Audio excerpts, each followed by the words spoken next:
Sir sir मैं अपने career में आगे ग्रो करना चाहता हूँ। अभी मेरी position as a technical executive है, तो अब मेरी next position assistant facility manager के लिए रहेगी। तो उसके लिए मुझे क्या क्या प्रिपेयर करना चाहिए और क्या क्या सर मेरे को रिक्वायरमेंट रहेगी जो एक AFM के लिए रहती है सर? अभी जैसे तुम्हारा जो एक्सपीरियंस और जो तुम्हारी क्वालिफ़िकेशन कहती है, उसमें क्वालिफ़िकेशन वाला जो आपका पॉइंट है वो आपका क्लोज है। आप सफिशिएंट क्वालिफाई हैं, आप बीटेक हैं, जी सर। तो FM AFM तो किसी भी पोजीशन के लिए आप एलिजिबल हैं। जी सर। इसके बाद में आती है आपकी एक्सपीरियंस की बारी। जी सर। क्योंकि एक असिस्टेंट मैनेजर का अगर एक्सपीरियंस एक किसी को जॉब करना है, मिनिमम 3 to 5 ईयर का एक्सपीरियंस उसमें ज़रूरत होती है। जी सर। कि आपको इतना होना चाहिए, तो वो वाला क्राइटेरिया भी आपका पूरा हो चुका है। जी सर। तो अभी आ जाता है नेक्स्ट जो हमारा क्राइटेरिया है, वो आ जाता है कि जो एक सबसे पहले कि अभी जो आपकी पोजीशन है, अभी जो पोजीशन है और जो नेक्स्ट पोजीशन है उसमें डिफरेंस क्या रहेगा, चीज़ें क्या एक्स्ट्रा रहती हैं कि एक शिफ्ट एग्जीक्यूटिव या एक जो असिस्टेंट मैनेजर में जो गैप है, सबसे पहले उस गैप को आपको देखना पड़ेगा कि उस गैप में क्या क्या चीज़ें हैं। जी सर। जैसे एक असिस्टेंट मैनेजर होने के बाद में एक इंडिविजुअल रिस्पॉन्सिबिलिटी भी टीम की आ जाती है। जी sir. 50 to 70% decision making authority होती है, वो होती है, उनको लेनी होती हैं। पर टेक्निकल नॉलेज अगर एग्जीक्यूटिव और असिस्टेंट मैनेजर में बात करें तो बहुत ज़्यादा डिफरेंस नहीं होता है। कुछ चीज़ें ऐड ऑन हो जाती हैं इसके अंदर। क्या चीज़ें होती हैं? वो होती है कुछ प्लानिंग, एक्स्ट्रा प्लानिंग किस चीज़ के लिए? बेटरमेंट के लिए। जी सर। कि आप अपनी साइट को कैसे बेटर कर सकते हो, अपनी टीम को कैसे बेटर कर सकते हो, आप जो आपका क्लाइंट है या जिस कंपनी के लिए आप काम कर रहे हो उसको एक्स्ट्रा सेविंग कैसे दे सकते हो, एक्स्ट्रा एफर्ट कैसे दे सकते हो। तो ये तो वो चीज़ें हो जाती हैं जो एक गैप आता है एक फैसिलिटी एग्जीक्यूटिव और एक मैनेजर के बीच में। क्योंकि आप असिस्टेंट मैनेजर हैं तो एक मैनेजर जो एक टैग होता है वो स्टार्ट हो जाता है उसके साथ में। जी सर। ठीक है, तो ये सबसे पहली चीज़ है कि आपको ये पता होना चाहिए कि हाँ भाई मेरा इसके बीच का गैप है। जी सर। फैसिलिटी एग्जीक्यूटिव में भी आप मेलिंग वगैरह करते हैं, वेंडर से कोऑर्डिनेशन आप करते हैं, तो एज ए मैनेजर होके भी या असिस्टेंट मैनेजर होके भी आपको उसी तरह की चीज़ें करनी पड़ती हैं। जी सर। तो इसमें क्या होता है कि एक रिस्पॉन्सिबिलिटी होती है वो आपकी एकदम डबल हो जाती है। अगर आप एक मैनेजर की जॉब पे आते हैं, रिस्पॉन्सिबिलिटी आपके शोल्डर्स पे होती है, वो एकदम डबल हो जाती है। और सबसे मेन चीज़ क्या है कि जो रिस्पॉन्सिबिलिटी, एक रिस्पॉन्सिबल बंदा होना उसके लिए काफ़ी ज़रूरी है अगर आप एक असिस्टेंट मैनेजर के लिए कर रहे हैं। जी सर। इसके बाद में आता है कि उस चीज़ के लिए आपने प्लानिंग कैसे की है। ठीक है, आपने अपना गोल आपने अपना गोल सेट किया हुआ है, तो उस गोल को आपको कितने दिन में अचीव करना है। आपने अपना गोल सेट किया हुआ है कि क्या बनना है, कैसे है, गोल सेट है आपका अपने करियर को लेके? जी सर, अभी तो सबसे पहले sir assistant facility manager AFM के लिए ही सर है कि विद इन ईयर। ओके, उसके लिए तो उसके लिए ठीक है, दैट्स सो गुड कि आपने एक अपना गोल प्रिपेयर किया हुआ है। और आपके शॉर्ट टर्म गोल में आपका है कि आपको एक असिस्टेंट मैनेजर के रूप में आपको वर्क करना है, एक वो अचीवमेंट आपको पानी है। तो एक एग्जीक्यूटिव से एक मैनेजर तक जो बीच में जो डॉट्स हैं, उन डॉट्स को कनेक्ट करने के लिए क्या प्लान किया है आपने? अभी तो सर ऐसा कुछ मेरे को आइडिया नहीं है कि अभी टेक्निकल पर ही मेरा फोकस है कि और बेटर टेक्निकल में कैसे कर सकता हूँ। बाकी अभी मैं भी देख रहा हूँ कि क्या क्या रहता है कि जो मैं एक एएफएम के पोजीशन के लिए कि एक एग्जीक्यूटिव्स और एएफएम में क्या डिफरेंस रहता है, वो क्या ऐसा करते हैं कि जो वो एएफएम की पोस्ट रहती है तो मैं बताया ना, सबसे पहले हमने अभी अपने डिस्कशन में बात किया कि सबसे पहले हमें देखना होता है कि गैप जो दोनों पोजीशन के बीच में जो गैप है उसमें टेक्निकली बहुत ज़्यादा डिफरेंस नहीं होता है, बट एक मैनेजमेंट लेवल की हम बात करें तो वहाँ पर काफ़ी डिफरेंस आ जाता है। जैसा कि मैंने आपको डिसीजन मेकिंग हो जाता है, रिस्पॉन्सिबिलिटी एक्स्ट्रा हो जाती हैं, प्लानिंग हो जाती है। प्लानिंग मेन चीज़ होती है प्लानिंग कि एक अच्छा मैनेजर कौन होता है।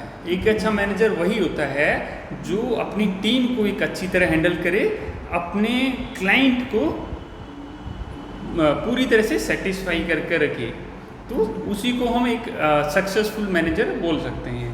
बहुत सारे लोग होते हैं जैसे अभी मैनेजर के तौर पर किसी तरह से चलो ठीक है उनको अपॉर्चुनिटी मिल जाती है, बट ये क्वालिटी अगर उसके अंदर नहीं है ना तो डगमगाने लग जाता है।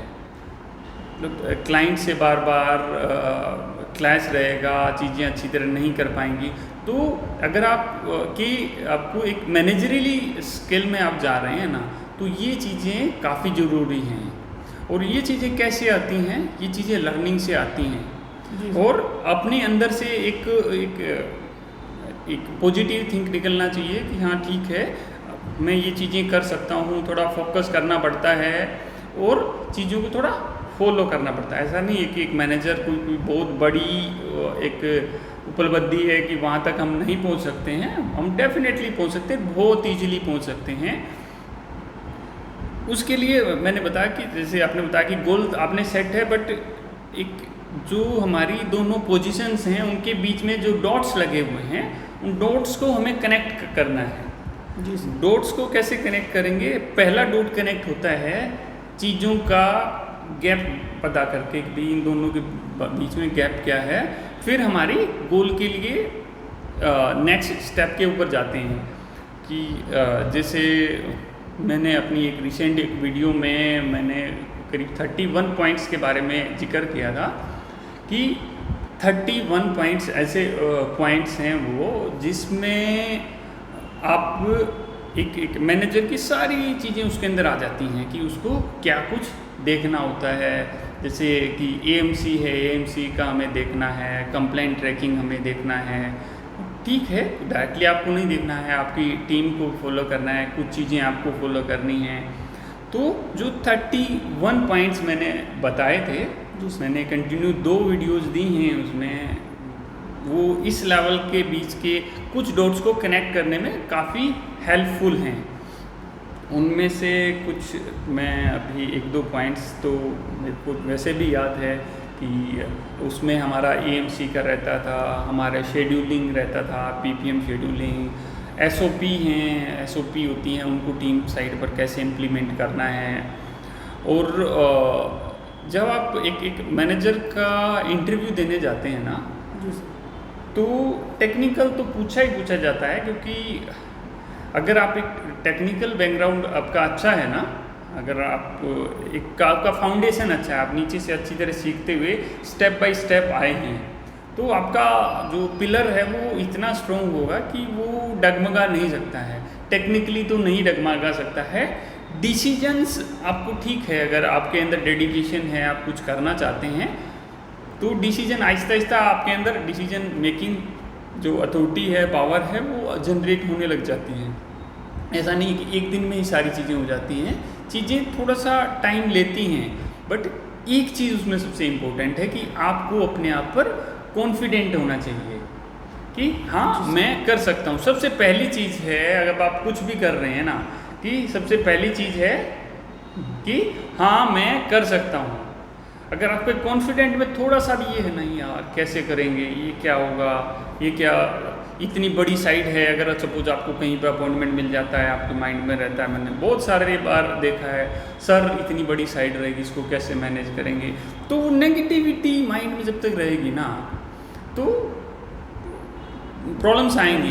एक मैनेजर को उसको पूरी टीम मिलती है नीचे हैंडल करने के लिए। ऐसा नहीं है कि इतनी बड़ी बिल्डिंग है या बड़ा स्कोप है तो उसको खुद ही सारी चीज़ें करनी है, उसको पूरी टीम मिलती है। टीम का यूटिलाइजेशन अच्छी तरह कैसे करना है, टीम्स की ट्रेनिंग, उनको एक बेटर ट्रेनिंग देके अपनी टीम को कैसे अच्छा करना है, तो ये सारी चीज़ें आती हैं। अगर इंटरव्यू पूछता है तो आप उनको बताते हो कि सर मैं अपनी जितनी भी SOPs हैं मैं पर्सनली प्रिपेयर करता हूँ, मैं कंपनी की प्रॉफिट के लिए मैं काम करता हूँ, और आपने कुछ काम किए हैं अपनी अभी इस ड्यूरेशन में या पहले ड्यूरेशन में, आप बता सकते हैं सर मैंने पावर सेविंग के लिए पहले ये मॉड्यूल था, मैंने अपने एफर्ट लगाए, मैंने ऐसे किए। तो वो सारी चीज़ें होती हैं जो एक इंटरव्यू लेने वाला होता है ना, उसको अट्रैक्ट करती हैं। तो इस तरह की चीज़ें काफ़ी ज़रूरी हैं कि आपने मेंटेनेंस के अंदर कुछ इम्प्रूवमेंट किया जिसकी वजह से कंपनी को XYZ अमाउंट का फ़ायदा हो गया। तो आप जब किसी को बताएं तो एक फिगर के साथ बताएंगे ना कि सर मैंने पिछली कंपनी में वहाँ पर ब्रेकडाउन बहुत ज़्यादा आते थे, करीब 1 साल में करीब 50 ब्रेकडाउन होते थे, मैंने उनको 5 ब्रेकडाउन पे ला के रख दिया है, और ये सब मेरी प्लानिंग रही है, इस तरह मैंने उसमें उसके लिए वर्क किया है। तो उसमें क्या होगा कि चीज़ें तुम्हारे लिए बेटर रहेंगी। और ऐसा नहीं है कि आपको सिर्फ बताना है, ये करना भी होता है। जी सर। क्योंकि बताएंगे ठीक है, आपने एक बार बता दिया, आपका इंटरव्यू हो गया, आप ओके हो गए हैं, बट रिजल्ट जो होता है ना वो बहुत जल्दी आ जाता है।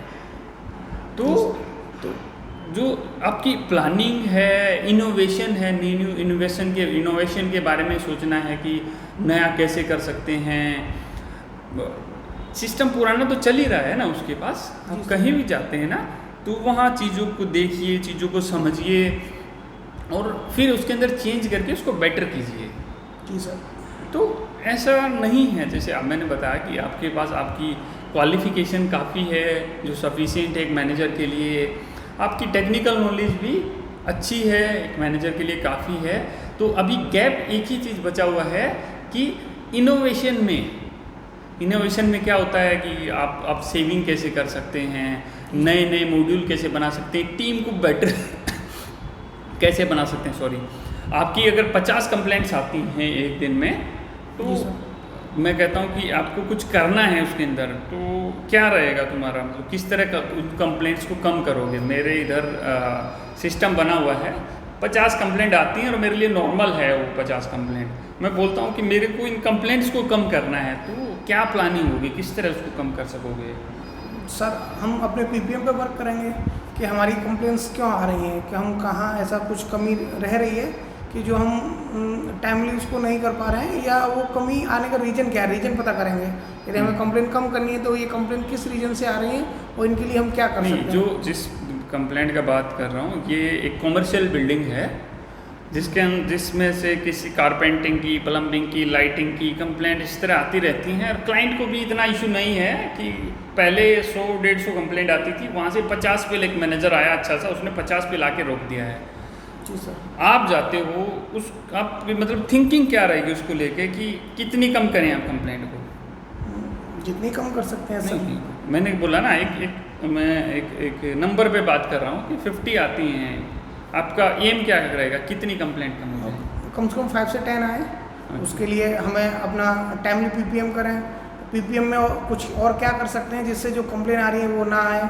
कुछ वेदर के ऊपर भी डिपेंड करती है, सर आपने बोला कारपेंट्री की है, तो जब मौसम चेंज होता है तो हो सकता है कि कुछ गेट वगैरह या कुछ चीज़ें प्रॉपर काम नहीं करती, तो उनमें चेयर्स वगैरह हैं उनकी बहुत ज़्यादा, जो मेरी बिल्डिंग है उसमें चेयर की बहुत ज़्यादा कंप्लेंट आती हैं, लाइटिंग की आती हैं, कूलिंग की कंप्लेंट्स आती हैं। तो इस तरह की कंप्लेंट्स आती हैं, उनको कैसे। और मेरा जो फ्लोर है ना वो क्लाइंट परेशान हो गए, उसके पास हर रोज़ मेरा एक फ्लोर है, एक सिचुएशन मैं आपको दे रहा हूँ। मेरा एक फ्लोर मैंने किसी को दिया हुआ है XYZ को, तो वहाँ से ना मैं परेशान हो गया हूँ, इतनी कंप्लेंट्स आती हैं, इतनी चीज़ें होती हैं, तो उसको कैसे बेटर कर सकते हैं।